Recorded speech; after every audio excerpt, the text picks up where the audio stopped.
Hai semuanya, kembali lagi di channel Pacarita.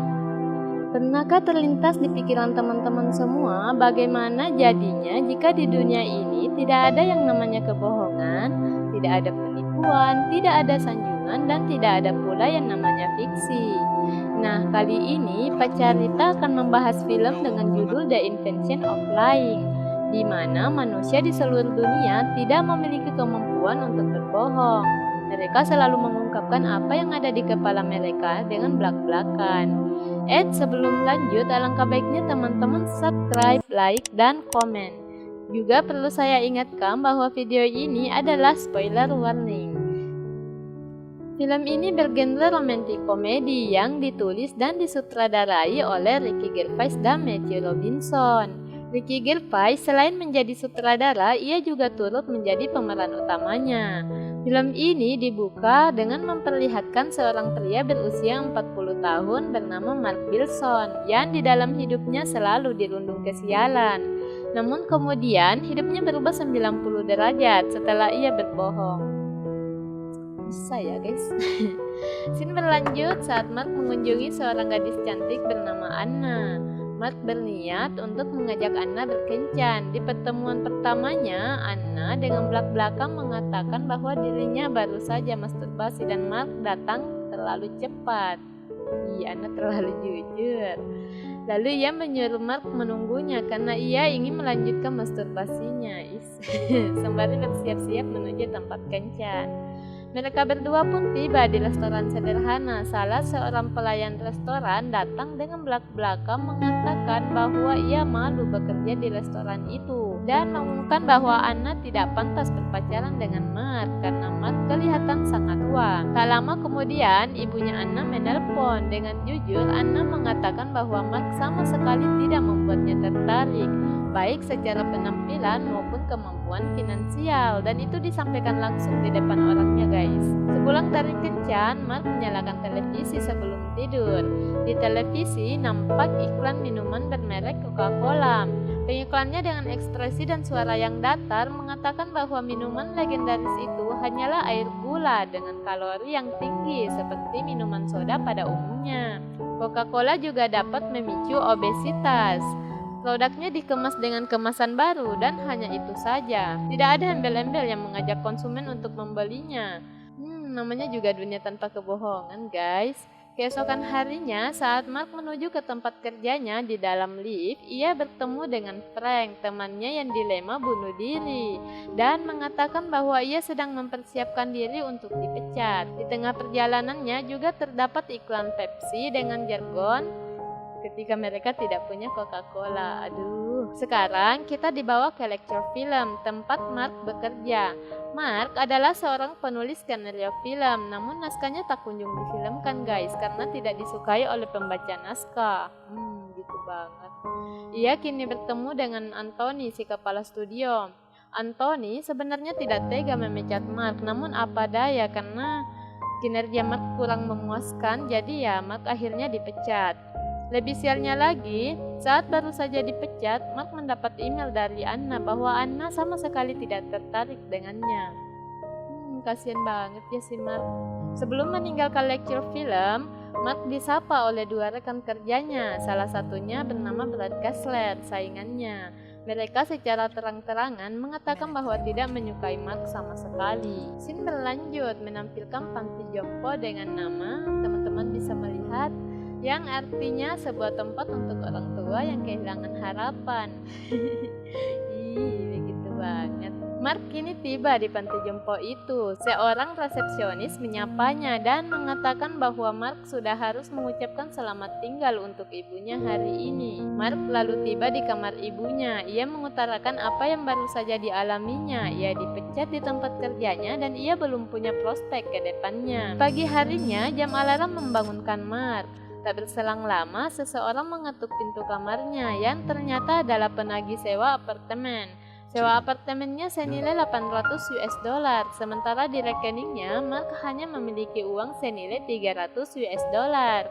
Namun beruntunglah sang penagih hutang memberinya waktu 1 hari sebelum ia diusir dari apartemennya. Scene pun berlanjut memperlihatkan Mark yang sedang berada di bank dan bermaksud untuk menutup rekeningnya. Namun pegawai bank mengatakan bahwa sistem sedang bermasalah sehingga Mark boleh melakukan penarikan tunai. Mark pun disuruh menyebut jumlah uang yang ada di rekeningnya itu. Dan Mark pun mengatakan $800 in my account. dan ia pun menjadi orang pertama yang berbohong di dunia ini dalam film itu ya. Setelah menerima uang itu, Mark pun langsung membayar sewa kamarnya. Mark lalu terinspirasi dengan kebohongan yang baru saja dilakukannya dan ia bermaksud untuk menuliskan penemuannya itu sebagai sejarah bagi generasi yang akan datang. Mark lalu menceritakan penemuannya itu kepada temannya bernama Greg. Namun Greg sama sekali tidak mengerti dengan apa yang dikatakan Mark. Mark pun memberikan contoh dengan berbohong, namun temannya itu tetap saja percaya. Untuk membuktikan penemuannya itu, Mark meminta Greg untuk menyebutkan keinginannya.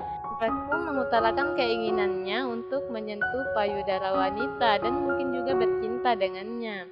Mark lalu meninggalkan temannya untuk membuktikan bahwa ia bisa mewujudkannya hanya dengan berbohong. Mark pun keluar untuk membuktikannya. Ia lalu mengatakan kepada seorang perempuan yang melintas bahwa dunia akan kiamat jika dirinya tidak bercinta dengan perempuan itu. Dan dengan polosnya perempuan itu langsung percaya. Mereka pun langsung ke motel, namun keduanya tidak jadi bercinta karena Mark berbohong bahwa dirinya baru saja menerima telepon dari NASA yang mengabarkan dunia tidak jadi kiamat. Mark kini kembali ke kafe dan menemui Greg. Ia tiba-tiba berpikir untuk memperoleh uang. Ia lalu mengajak Greg yang dalam keadaan mabuk ke tempat perjudian. Di tengah perjalanan, tiba-tiba mobil mereka dikejar polisi lalu lintas karena Greg kedapatan mengemudi dalam keadaan mabuk. Si polisi pun nyaris menahan Greg untuk dipenjara, namun Mark berbohong bahwa temannya dalam keadaan normal dan tidak mabuk, melainkan hanya uji adrenalin saja. Alhasil polisi pun langsung membebaskan Greg. Wah, ada-ada saja. Mereka kini sampai di tempat perjudian. Dengan kemampuan berbohongnya, Mark memperoleh banyak uang dari berbagai permainan. Scene berlanjut memperlihatkan Mark bertemu dengan Frank dan mengatakan bahwa Frank tak perlu bunuh diri karena masih ada yang peduli dengannya. Selain itu, Mark juga akan menemui Frank di malam harinya dan wajah Frank pun langsung gembira. Mark lalu bertemu dengan tunawisma dan mengajaknya ke bank untuk mencairkan sejumlah uang. Mark juga memotivasi orang-orang yang bermasalah untuk memperbaiki kehidupannya. Tidak hanya itu, Mark juga memberanikan diri menghubungi Anna dan mengajaknya berkencan untuk kedua kalinya. Ya, walaupun dengan berbagai pertimbangan, Anna pada akhirnya menerima ajakan Mark. Saat sedang menonton televisi, Mark melihat seorang sedang mempromosikan Brad Kessler yang menulis tentang revolusi industri. Lalu ia pun mulai menulis kisah fiksi yang mengambil latar abad 14 dan berakhir dengan klaim bahwa ingatan semua orang telah dihapus. Naskahnya pun ia celupkan ke dalam teh sehingga nampak seperti naskah kuno. Lalu ia membawanya ke Lectrofilm. Awalnya Anthony, si kepala studio, mengira bahwa naskah itu adalah naskah film lamanya yang tidak laku. Tetapi setelah Mark membacakannya, Anthony langsung menyuruh Mark untuk membacakannya di depan semua karyawan Lectrofilm. Di malam harinya, ia berkencan dengan Anna di sebuah restoran. Saat kencan, Anna menyuruh Mark menceritakan tentang keluarganya. Mark pun mulai bercerita bahwa ayahnya adalah pemabuk berat hingga ia dikeluarkan dari tempat kerjanya. Lalu ayahnya memilih jalan kriminal dengan mencuri. Di suatu hari saat ayahnya sedang membuka pintu rumah yang disasarnya, tiba-tiba saja kedapatan. Lalu ayahnya pun ditanyai oleh sang pemilik rumah. Dan dengan jujur ayahnya mengatakan ingin merampok. Scene berlanjut, Mark pun kembali mengungkapkan perasaannya pada Anna dan mengajak Anna ke hubungan yang lebih serius. Namun Anna menolaknya dengan alasan genetika. Anna tidak ingin mempunyai keturunan yang gemuk dengan hidung yang pesek sama seperti Mark. Tak lama kemudian HP Mark berdering dan ternyata itu adalah panggilan dari panti bahwa ia harus segera menjenguk ibunya yang sedang dirawat di ruang ICU. Sesampainya di ICU, tiba-tiba saja dokter datang dan mengatakan bahwa kemungkinan malam ini ibunya akan mati. Sontak, ibunya pun ketakutan karena baginya kematian adalah keabadian dan ketiadaan. Lalu Mark mengatakan kepada ibunya bahwa anggapan ibunya itu salah, melainkan kematian adalah cara untuk menuju ke tempat favoritnya, tempat di mana orang yang dicintai akan berada di sana. Ibunya pun akan kembali menjadi muda. Dengan air mata yang mengalir, Mark mengatakan kepada ibunya bahwa setelah kematian tidak ada lagi sakit, hanya ada cinta dan kebahagiaan. Dan semua orang mempunyai rumah untuk selamanya. Lalu ibunya pun mati dalam keadaan tersenyum. Mendengar kata-kata Mark, dokter dan perawat pun terheran dan justru menyuruh Mark melanjutkan kata-katanya. Melihat kondisi Mark, Anna pun turut berduka dan menemani Mark semalaman. Keesokan harinya, di sekitaran apartemen Mark ramai dipenuhi orang-orang dan wartawan dari berbagai media. Mark terheran-heran melihat kondisi itu dan mencoba masuk ke apartemennya dengan menerobos orang-orang. Tiba-tiba saja seorang perempuan berteriak bahwa Marklah orangnya. Berbagai pertanyaan mengenai tempat yang akan dituju setelah kematian atau kehidupan setelah kematian menyerang Mark. Setibanya di dalam apartemen, Anna menelpon Mark dan mengungkapkan apa yang ia dengar dari orang-orang bahwa Mark mengetahui kehidupan setelah kematian. Tak berselang lama, Anna pun datang ke tempat Mark dan meminta Mark untuk menjelaskannya lebih detail mengenai tempat setelah kematian. Setelah Mark menjelaskan, Anna pun mempercayainya dan menyuruh Mark untuk menjelaskannya kepada halayak mengenai penemuannya itu. Mark lalu menulis selama 1 malam. Di luar apartemennya, orang-orang menginap dan menanti penjelasan Mark. Ternyata bukan hanya orang di kota saja, melainkan di seluruh dunia. Keesokan paginya, Mark pun membacakan tentang aturan Man in the Sky. Setelah Q&A, Mark pun menjadi terkenal di berbagai majalah. Film Mark pun difilmkan dengan judul Black Lego yang menjadi terkenal juga ditetapkan sebagai film terbaik.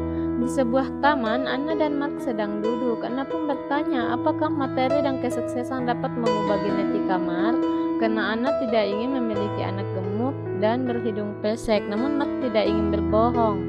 Mark menjawabnya dengan jujur, "Tidak." Scene diperlihatkan Anna datang dan membawa kupon ulang tahun untuk Mark. Anna pun menyampaikan bahwa dirinya dekat dengan Brad Kessler. Tak lama kemudian, Brad datang dan menyapa Mark dengan mengatainya seperti sampah.